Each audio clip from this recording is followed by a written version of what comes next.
G'day. Hello there. I'm Aussie Robbo. I'm English Jen. And welcome back to our last episode in New York. And we're going to head out to Queens in New York, where we're going to go to the Museum of Moving Image and a very special exhibition all about my hero, Jim Henson. And we'll meet a friend in Greenwich Village for brunch and a walk around. Then last evening, no better place to spend it than in Central Park, and then a really nice meal. So good morning, Darren. Morning. Well, good evening rather. It's evening. We had a bit of a sleep in this morning to start off the day. We haven't had one all the time we've been here, and we know that Disney coming up, it's going to be pretty heavy in regards of early starts. So today's been kind of a chilled day. We've had an amazing morning with our friend Greg. We'll put his details here on the screen and also down below on Instagram. He's like our favourite New Yorker, and we've been wanting to meet up with him ever since we ran into him in Disney World a couple of years ago on, what was it on? At the end of Star Tours. On the end, we ended up being on the same vehicle on Star Tours, and we followed each other for ages. And we decided to all meet up for brunch in the, so it's Lower Manhattan, and it's the West Village, and it's called Emmett's on Grove. Which is out of Christopher Street where we were last night and yesterday daytime, so we spent quite a lot of time there on this trip. Yeah, but this shows how much you can discover on a daily basis in one area alone. There's still loads of restaurants and places we'd like to try there. But Emmett's was a nice surprise. It's one that Greg said that he takes any out-of-town visitors, and it didn't disappoint. What did we have? So we kind of shared a few dishes. We had breaded olives, which were cooked breaded olives, which were amazing, maybe fried, which were amazing. And then they brought out some meatballs, so we had some meatballs. Again, amazing. And then it was a pizza, something to do with puppy. Big Pappy, Hot Pappy. Sunday puppy, who knows? Anyway, big pizza. It was a big pizza, very nice. Really nice. Had sausage, jalapenos, red onions, peppers, and then it had a paprika kind of ranch dressing on top. Yeah, it's definitely one you can share. It's all sliced up into squares and phenomenal. Not too hot, just enough kick to make it interesting. But overall, as a brunch, it was slightly different because originally I was going to go avocado and toast. But once we got a recommendation of this awesome pizza, we thought, why not?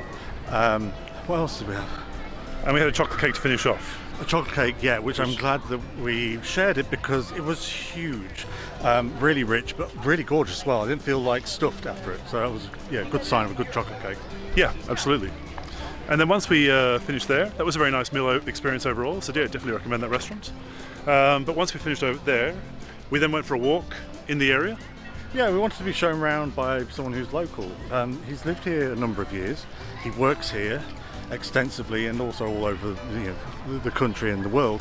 And we wanted to get an insight as to where he likes to hang out or where he likes to shop. So we went to this really cool sort of like boutique shop called Stony Clover Lane. I think it's got a very strong online presence. Not somewhere where we normally would have ever gone in. We would have appreciated the window. Yeah, he goes there quite a lot. And also the reason he took us there was they had a Disney collaboration at the moment, which they don't do a lot of apparently. So they had a special little Disney section. Yeah, the Disney section for Halloween especially, they do things like patches. So we're in this really beautifully curated store in the West Village, and I feel like this collection in particular is really gauged towards me. That's like... It's Golden Girls basically, it's Golden Girls. I was tempted to buy a couple of patches, but I was like, no, save it for Disney, save it for Disneyland. So then we went over to another store, like a pop-up store, I think it was. It was a pop-up, it wasn't permanent, was it? I don't know, but it looked permanent to me, but it was beautiful. Looked permanent, it looked beautiful store. To do with the mail service here. It's called Airmail. It's kind of like a magazine store. It's got like home goods. It's got like lots of knickknacks. Also, I think they serve drinks as well. Yeah. And I bought some cream to help with my joints that are not quite working very well at the moment. I think that cream will help quite a lot with lots of things. Yeah. And some gummies to try and ease the pain a little bit. Yeah, because it's all legal here, so we thought worth trying. He's had really aggro with his shoulder, and then why not? Let's try it. And then after that, we made our way across, right by Carrie's apartment again, so you'll see that for a second time in a second episode. And then we got the underground, or the subway to... Oh, yeah, then it was off to, on the subway, off to Queens. We've never been to Queens. Kind of wasn't sure what to expect, but it ended up being really nice. So this is the main thing for today. We've had some brunch with a very good friend, Greg, thank you very much. But now we're heading to the Museum of Moving Image in Queens. I've never been to Queens before, and it was actually pretty quick to get to, I thought. Yeah, it was. So we came from like Times Square, went to downtown, up to Times Square, then caught the R train over to Queens, and it literally took no time at all.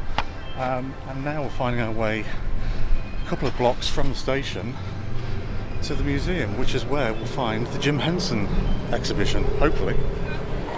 So we just got here. It's really nice. It's really nicely laid out. It's like this real white box with angles everywhere. Really beautiful space. So before we start, from the third floor and working our way down, we're going to grab like a quick drink, just water, because it's quite warm today. It's a nice warm day, and I think we need a little bit of a refresh.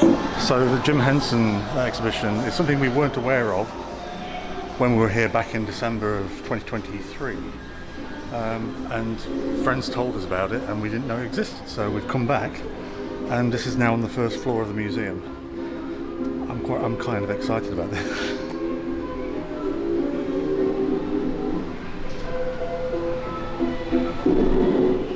During an afternoon off from work, I went on a little bit of a search on the various streaming platforms, and there's actually a documentary about Carol Spinney.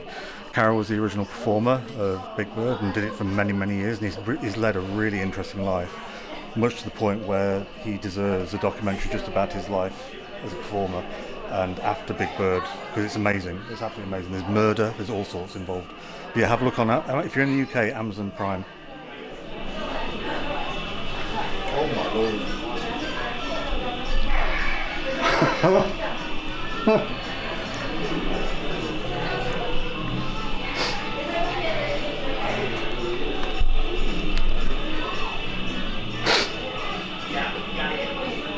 Oh.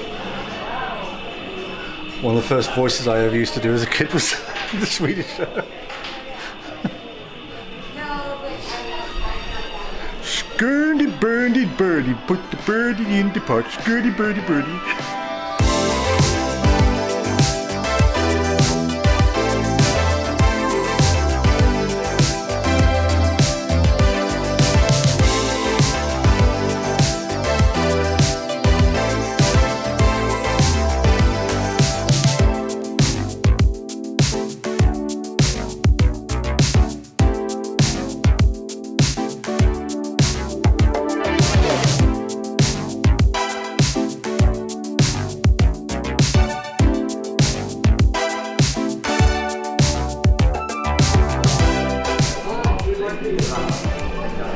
Turn back, Sarah, before it's too late.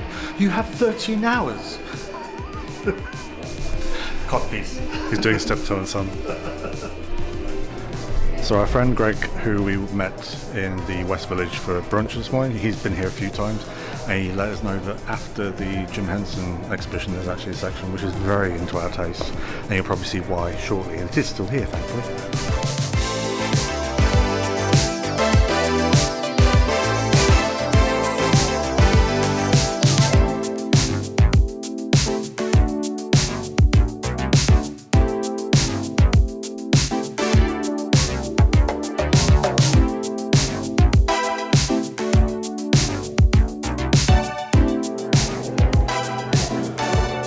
I had both of these. Basically, you had the whole story book and record set, little vinyl record, 7-inch record. These, especially these two, they were magazines, but you also, I remember having this. This was on the front cover of the Star Wars annual. You get like an annual every year, and I get one at Christmas. So things like the Beano comics in the UK, and including Star Wars and Marvel, and you get like annuals would come out at Christmas. I miss that. Because you'd spend Christmas Day reading your new annual.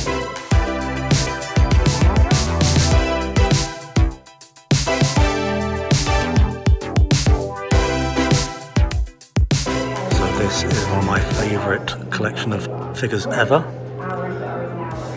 which is Size Noodles and the Rebo Band. I really wish they'd re-release them or do like a new version of them. This was my first ever Star Wars toy I owned, and my Auntie Irene bought it me with about 3 figures. And then I also had these die-cast vehicles. They were really nice. The Star Destroyer had the Rebel ship that just popped out the bottom in the slot. You can just see it there. And I was fascinated by the fact that it would actually go in there and lock in place.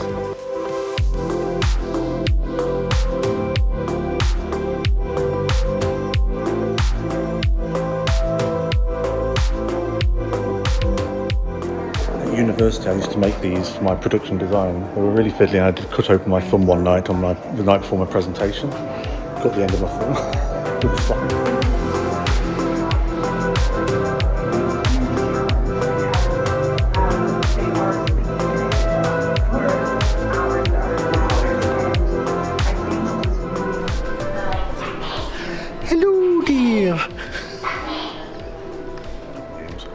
Kind of weird seeing Robin Williams' face like that, knowing that he's gone. This is really scary how detailed it is. Your mother sucks jelly babies in hell. French and Saunders quote. Okay.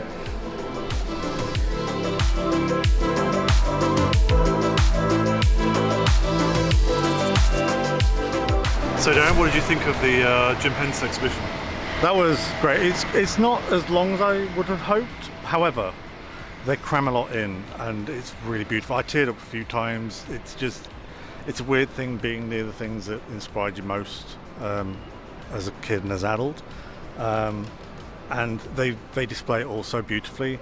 There's so much stuff from the very start to the very finish of like his early days, and then doing advertising, coffee companies, SNL,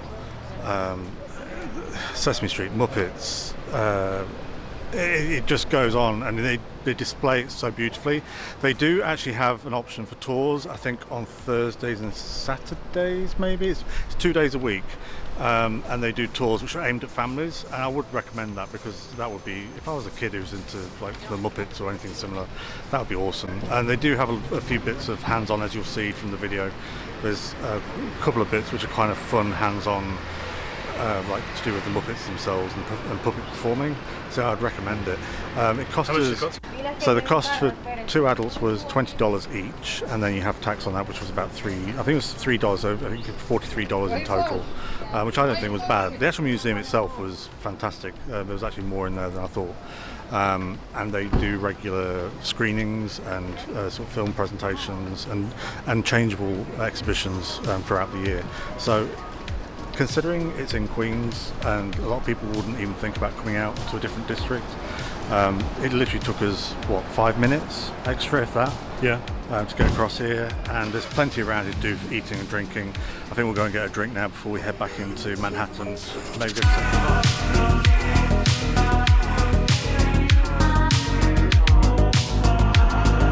somebody worked on that. Somebody.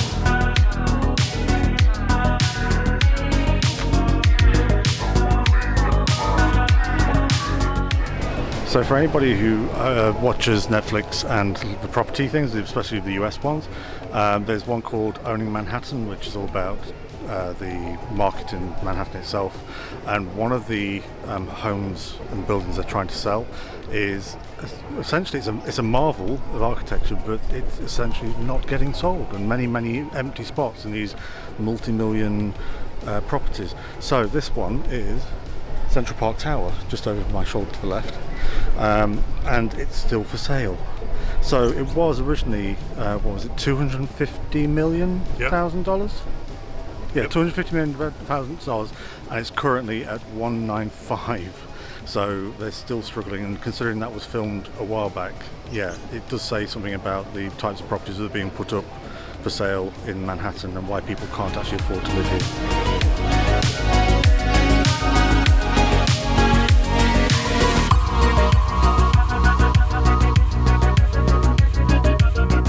How have you found the trip so far?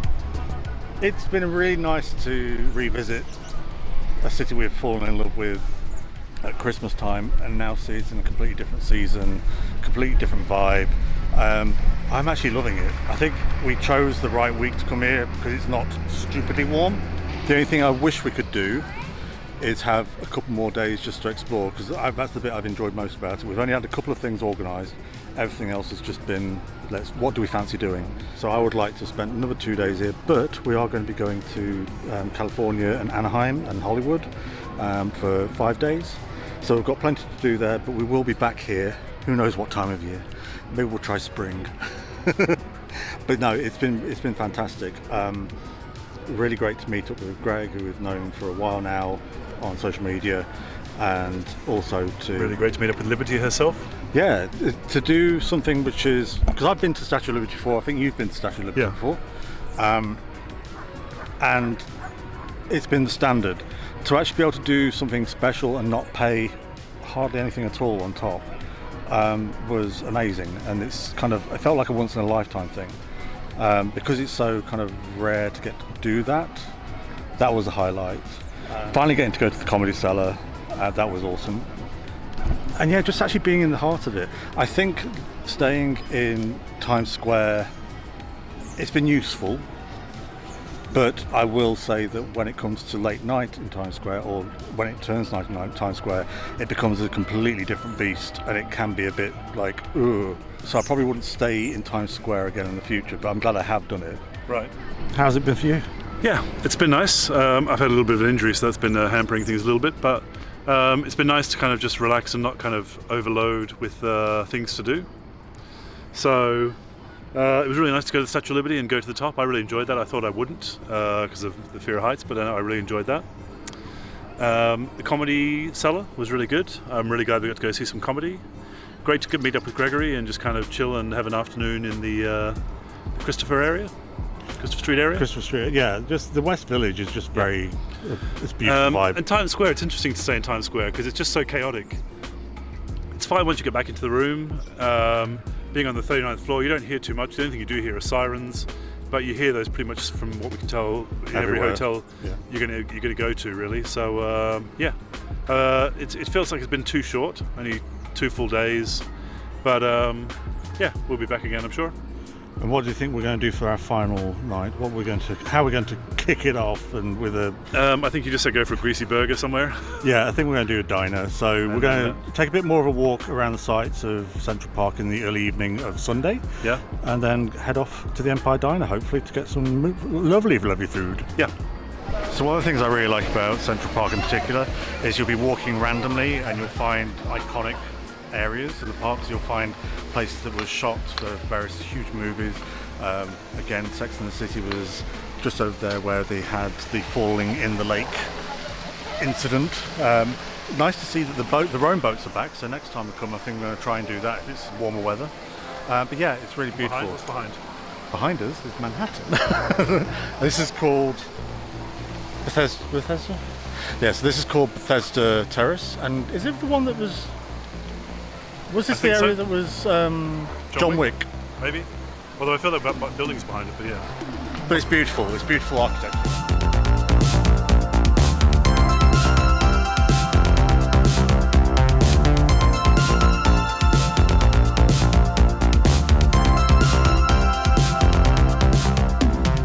I've been to the Empire Diner. I went there many years ago, back in about 2010, and it's very different now. I really liked it.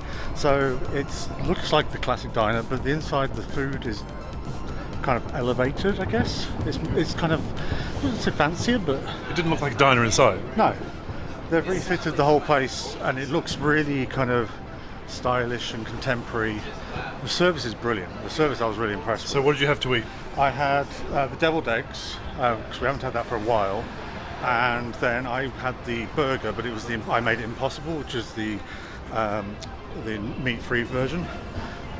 Deviled eggs, 5 Kenobis straight off, 5 Kenobis easily. Yeah, I'd agree with that actually. 5 shrimps on a barbie. Yeah, creamy with a salty kick with the like sort of Bacon. cured bacon on top. And then the burger, I would give that a 3.5. Right. Mainly because it was difficult to eat. It was so big, it was difficult to kind of consume. I ended up leaving quite a bit, not because it was horrible, just I was full. I was actually full, but the fries were really good. So yeah, I'd give that all in all 3.5 Canobis. Yeah, so I definitely agree with the deviled eggs. They had a really great flavour, really good food, so 5 shrimps and a barbie. And I had the meatloaf. It's been a while since I had meatloaf. It was at Disney. And I thought I'd try it again. It was quite a nice meatloaf. It was very well presented. Looked amazing. Didn't look like meatloaf at all. The flavour, there wasn't a huge amount of flavour in the meats that I could get. And the sauce on top was like an elevated tomato sauce, ketchup, an elevated ketchup. But I'd give that 4 shrimps and a barbie. The mash was great. I'm not really into the whole greens thing. And the carrots were nicely cooked. So yeah, 4 shrimps and a barbie. I'd definitely give that a place to try if you're in the area. Yeah, because they do like all day breakfast type thing as well. So I think it's like a brunch, breakfast. They're going definitely off the typical style of a diner, a classic diner, but they're just elevating it. Also, being called Empire, they played numerous Empire of the Sun songs, so that gives them bonus points as well. Yeah, we had that when we first met. That was kind of like our jam when we first met many years ago. Our jam. Our jam, yeah. Our vibe. So Darren, So this is the final vlog in New York before we do a travel day again tomorrow to Los Angeles. Going coast to coast tomorrow, and what a beautiful final day. It's been a really great Sunday, lazy Sunday, and finishing it off with Central Park and then the Empire Diner. Fantastic. Yeah. Hope you've enjoyed our day in New York, final day in New York. Yeah, please keep with us because we're going to California next, and you get another travel day with a little bit of Disney in there as well. Let us know if you've been to see the Muppets exhibition as well. Yeah, it's worth a visit, and it's for $20 to get in. Definitely worth it. Don't forget to like and subscribe. Yeah, leave comments down below. Thanks for joining us, and we'll see you. Join us early next morning when we head to JFK. Thanks for watching. Bye. Bye.